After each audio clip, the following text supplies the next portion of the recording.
Landing gear હજુ નીચું હતું, ફ્લેપ્સ ડિપ્લોય નહોતા કરેલા અને તરત જ પ્લેનને ઉપર લઈ જવાનો પ્રયાસ કર્યો. એકચ્યુઅલ રીઝન શું હતું આ અમદાવાદમાં જે પ્લેન ક્રેશ થયું લંડન જતું એનું, એ જો જાણવા માંગતા હોય તો ધ્યાનથી સાંભળજો. હું તમને એક વાત કહું.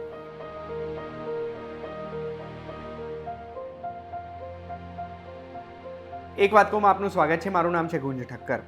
ફક્ત અમદાવાદ નહીં, ઇન્ડિયા નહીં, દુનિયાભર માટે આજે કાળો દિવસ છે, કારણ કે જે પ્લેન ક્રેશ થયું એમાં ઘણા બધા લોકોએ પોતાના જીવ ગુમાયા છે.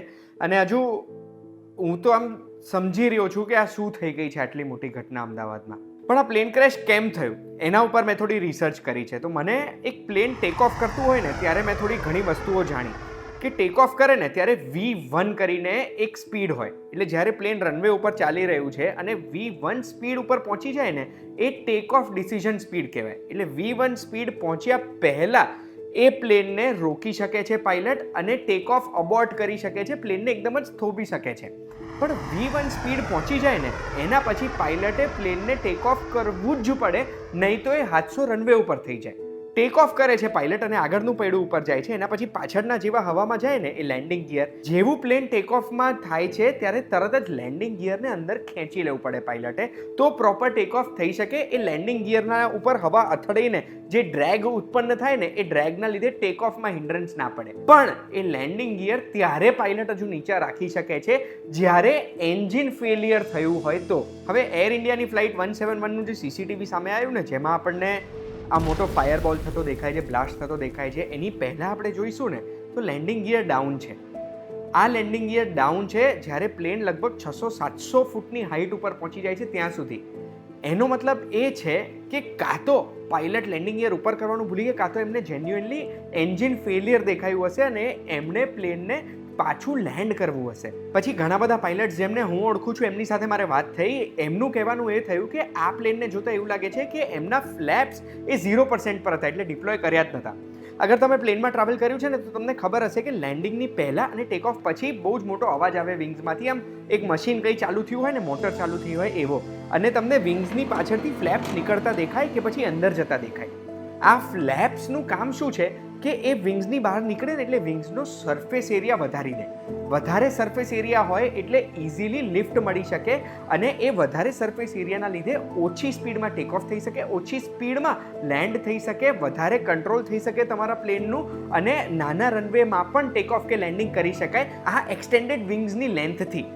આ ફ્લેપ્સ ડિપ્લોય કર્યા જ નહોતા. આવું આ પાયલટ્સે જોયું કે આ પ્લેનમાં દેખાતા જ નથી કે ફ્લેપ્સ ડિપ્લોય કર્યા હોય, જે 5 થી 15 ડિગ્રી ડિપ્લોય કરવા જોઈતા હતા અગર ઇન્ટરનેશનલ ફ્લાઇટ હોય અને આટલું બધું જેટ ફ્યુલ ભરેલું હોય તો. તો શું આ કારણના લીધે થયું? ત્રીજું, ઘણા બધા એક્સપર્ટ્સ એવું પણ કહે છે કે પાયલટે તરત જ જ્યારે પ્લેનને ઉપર લઈ જવાનો ટ્રાય કર્યો હશે ને, એ ઉપર લઈ જવાનો ટ્રાય કર્યો ને એમાં એ પ્લેન સ્ટોલ થઈ ગયું. સ્ટોલ આ એક ટેકનિકલ ટર્મ છે, હું તમને સમજાવવા માંગુ છું. સ્ટોલમાં શું થાય, કોઈ પણ પ્લેનને ઉડવા માટે એન્જિનમાંથી બહુ જ બધું થ્રસ્ટ જોઈએ, પાવર જોઈએ, આગળ વધતું હોવું જોઈએ. અગર એ પ્લેનમાં એટલો પાવર નથી તો એને લિફ્ટ નથી મળતી, કારણ કે એ પાવર કેટલો જોઈએ તો હવાથી જેટલું દબાણ આવવાનું છે, હવા જેટલું રોક લગાવવાની છે, એ જેટલું ડ્રેગ મળવાનું છે, ડ્રેગ કરતાં વધારે લિફ્ટ જોઈએ, પાવર જોઈએ, તો પ્લેન આગળ વધશે અને તો એ આગળ વધશે તો એને લિફ્ટ મળશે. બહુ જ સિમ્પલ ઉદાહરણ આપું છું, પણ આપણે જ્યારે એક પેપરનું પ્લેન બનાવીએ છીએ, અગર આપણે એને આગળ ધક્કો નથી મારતા ને હું એમને એમ છોડી દઈશ તો એ પ્લેન પડી જ જવાનું છે. મારે એ પ્લેનને ઉડાવવું છે, ઉપર લઈ જવું છે, તો મારે એને ધક્કો મારવો પડશે ને જેટલો પાવર વધારે હશે તો જ એ પ્લેન ઉપર ઉડવાનું છે. એ જ રીતે અગર પાવર વધારે નથી અને પછી એ પ્લેનને લિફ્ટ કરવાનો ટ્રાય કરે છે તો એ પ્લેન પડવાનું જ છે ને, જે આપણને દેખાય છે આ CCTVમાં. આનો મતલબ એ છે કે એન્જિનમાં એટલો પાવર નહોતો, V1 પછી લેન્ડિંગ ગિયર ડાઉન હતું અને પ્લેનને સ્ટોલ થતાં જોયું આપણે.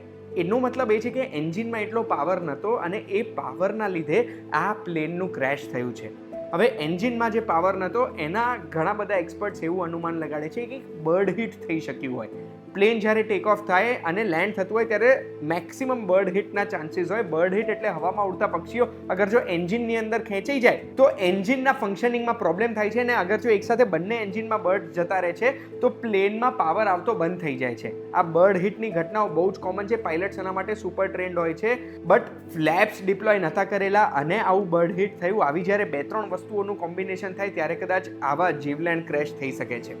હું કોઈ એવિએશન એક્સપર્ટ નથી, પણ મેં જેટલા લોકોને વાત કરી, જેટલું મેં રિસર્ચ કરી શક્યો અને તમારા સુધી આ વિડીયો લઈ શક્યો, એનાથી મને કારણ દેખાય છે એ મેં તમારા સુધી લાવ્યો. આજનો દિવસ આપણા સૌ માટે કાળો દિવસ છે. આટલા નજીકથી આપણે એર ક્રેશ જોયું હશે એ કદાચ પહેલી વખત હશે.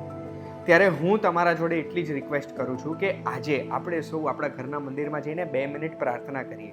પ્રાર્થનામાં જે લોકોએ પોતાના જીવ ગુમાવ્યા છે એમના પરિવારજનોને શક્તિ મળે એવી પ્રાર્થના કરીએ.